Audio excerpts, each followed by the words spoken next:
নমস্কার, সঞ্চিতার মন পাখনা চ্যানেলে আপনাদের সকলকে স্বাগতম।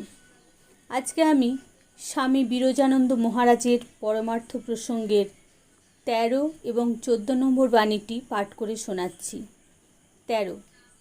জপ, কর গণনা, মালা করা, সংখ্যা রাখা এসব শুধু মনকে অন্য বিষয় থেকে উঠিয়ে আনবার ও ধরে রাখবার জন্য।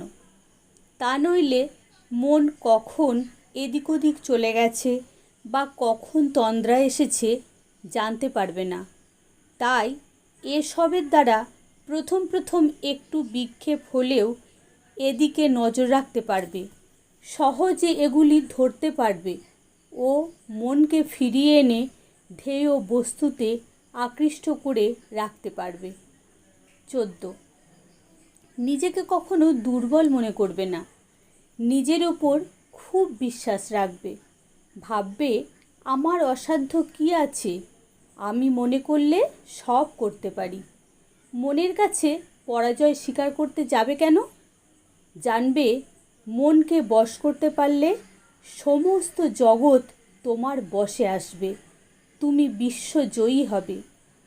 যার নিজের ওপর প্রত্যয় নেই তার ভগবানেও ঠিক প্রত্যয় আসে না।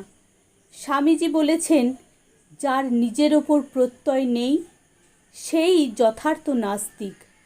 যার নিজের ওপর প্রত্যয় নেই তার কথা কেউ শোনে না, ভগবানও তার কথা প্রার্থনা শোনেন না। নমস্কার।